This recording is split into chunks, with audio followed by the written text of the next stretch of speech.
Hey guys, Beau Beery here with Multifamily Advisors, where we sell multifamily, race car fast. This is our next monthly update on apartment sales for the northern half of Florida. This will be a sales update through October of 2025, and we got some crazy information for you to go over. Let's jump into it right now. So the first thing I want to do is go over the sales volume, which is this section right here. These are all market rate sales, and I'm comparing 2024 sales through October. As you can see, $897 million here. And then this year for the same time period, almost $1.6 billion.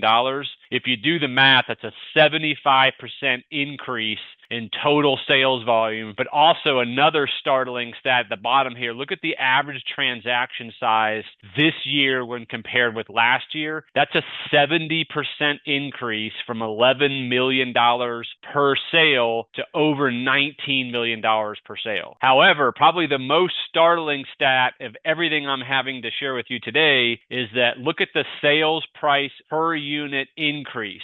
For 2024 through October, so that we're comparing the same periods, $104,000 a unit was the average closing price per unit for market rate last year. This year, same period through October, $126,000 a unit, but that's a 21% increase over last year. Now, that doesn't mean your property went up 21% in value, but it's a great indication of the direction of the market and making 2026 feel pretty good. Okay, now this next chart is pretty cool. This is the trailing 10 years of all sales combined, northern half of Florida. There were 1,600 total sales during that period. So that's our denominator. And you can see total market rate sales were 82% of sales. Affordable housing were 10%, and student housing was 8%.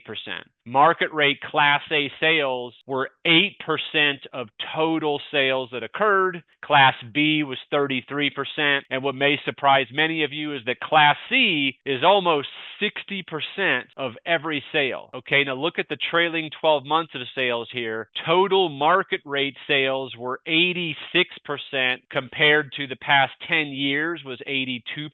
But here's where the big story is. Class A new construction sales were 18% of all sales. Now, if you remember, the last 10 years was 8%. So that's more than double the number of sales were newer construction deals. Class B was at 28% versus 33%. And Class C was still pretty high up there in the mid 50 percentile. That's it. Hopefully this was helpful, and I'll see you guys in the next one.